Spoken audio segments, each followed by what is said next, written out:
Hey there, everybody. Welcome back with the Plat. Welcome to Platypus does a unit review in under 10 minutes. That's right. We are going to do something in a reasonable amount of time today. Thank you again to my patrons. All right. We are going to look at spooky Valacinta today. I don't know if I said her name right. Let's take a look. Vala, where's she at? She's not in here? Or is she way down here? She's this to me is evidence that this is an old event, right? Like every new thing that comes out goes on top. Only this unit and Juliante weren't at top. So she probably was originally released between Zoma and Elena. That's my guess. Anyway, not important necessarily. But that does mean that, you know, keep in mind power creep, but also keep in mind Zoma. So who knows? All right, let's get into it. At level 110, she has 894 HP. She is a ranged caster. That is plenty of HP. That is with no weapon. She is fine. She is fine. But also, the attack is 249, 325 defense. I mean, who cares about the attack? That's bullshit. That's 249 wasted stats, but at least it's pretty low. Defense 325. I think that's on the lower end. But again, spellcaster, she's not going to be getting hit a lot if you're positioning her properly. And she even has some absolutely ridiculous range potential. 429 agility and little, 9 points off of perfection, I suppose. It's still good agility. Agility's not that significant on casters. You do like being fast because you like outspeeding things, but also you like being slow because you like things moving closer before you attack. I really think it kind of balances out. You don't really care about agility that much on casters. 393 wisdom. This is pretty good. This is kind of what you expect from a maxed out S rank. I think it might be a little bit on the low end by like 10 points to 15 points. I think Zoma might be like 15 points higher, something like that. So she's probably a little bit weaker than that, but it's not going to be much, honestly. What does she get here? So she actually has a kind of weak raises Zam type spell potency 20%. That actually, I think that's pretty good. It's really only gonna help herself for the most part. Maybe it'll help if you have Medusa on your team as well. Like Zoma does the same thing, but for crack, right? And it's great on Zoma, so it's probably gonna be great on her as well.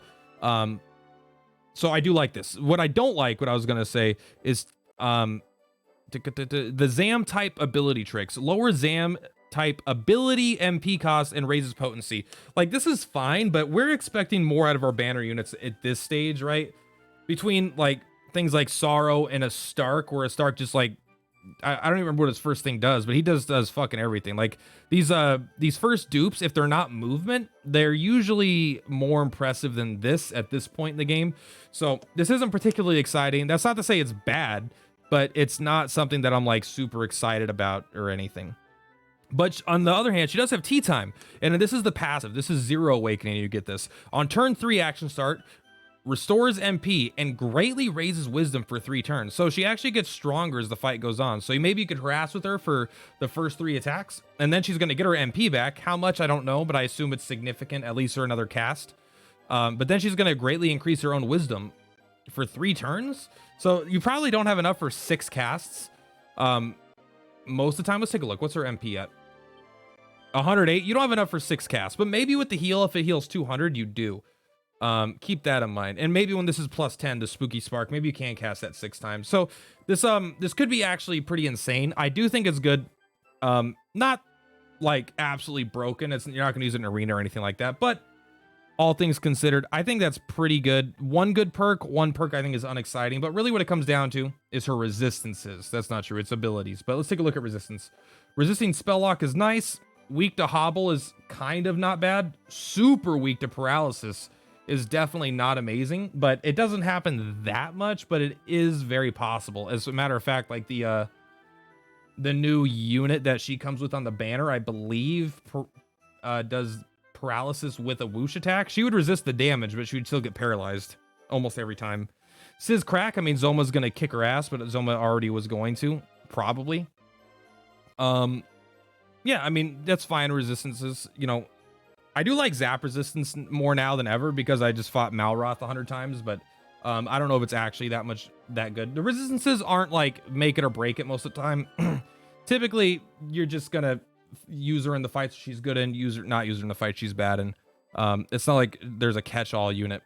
Anyway, Witch's Prank deals moderate spell damage to all enemies in area of effect and rarely confuses. This ability is great. As a throwaway ability, this is nice. This is like Zoma's Psycho Cannon, but way worse, but it hits 3 things, right? So it's not going to be doing 1200 damage probably, but it is likely, it's just always going to be good, right? This is one of the things that I think makes this unit potentially worth spending money on, even though she's probably weaker than most of the units we're used to and weaker than most of the units coming out.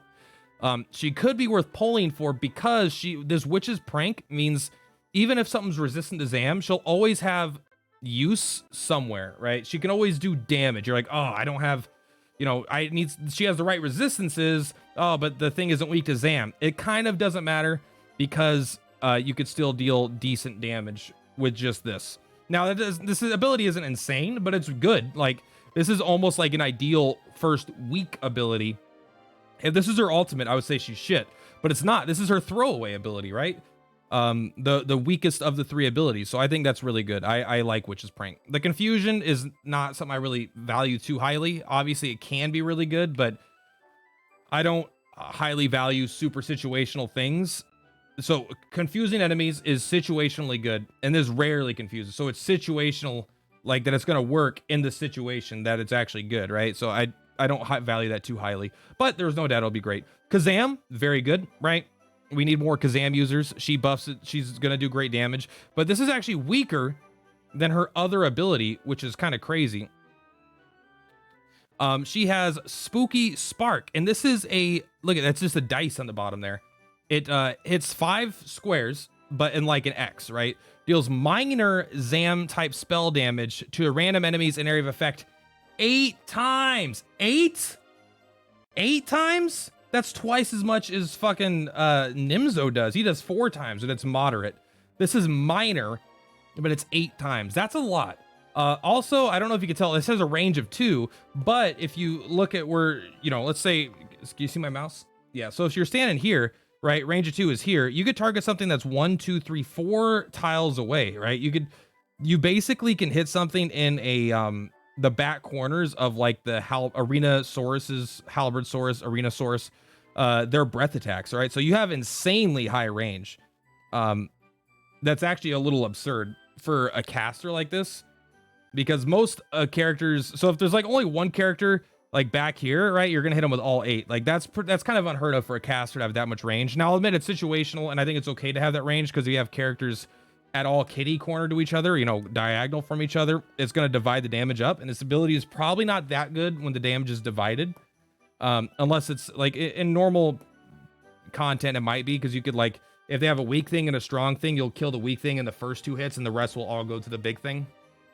But it's still I think this ability is really cool. I like it a lot. That 8 times thing is fucking awesome. Now it is minor, so that might be under 100 damage every time, right? That might be like, it depends. I know it says minor Zam type. If this suffers from the wisdom cap on the minor side, then this could just be a bad attack, right? The damage could be capped at around 800, which is not bad, but it's not like what you want out of your fully awakened S unit, right?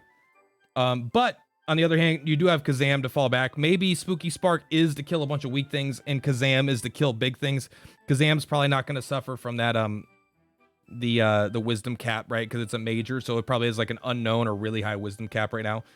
But basically that's covering it. What do I think about this unit? I think this unit's a little bit out of place. I think it's a little weak for what we want right now. However, kind of like Hargon, if you don't have a Hargon, you don't have any Zam users, this could very easily at 0 awaken become the best Zam user on your entire team, easily. Right, these are pretty powerful Zam abilities, and if you have that hole in your team composition where you just can't do Zam spell damage, this unit could very easily be worth 1 of, because even at 0 awakens, again, it's gonna still be the best Zam user in your entire box, probably. Personally, I'm not gonna be pulling for it, but I do like the unit. I actually think the unit is good, a little bit weak. Be cautious when you're spending your resources on. Overkilling Machine is out right now, and I'd rather get Overkilling Machine personally, and I think you'd probably be better served with that as well, but it all depends on your box, in my opinion. Anyway, friends, that's going to be it. Just under 10 minutes. Purplatypus is Purplatypus. I will see you next time. Peace out, friends. Woo!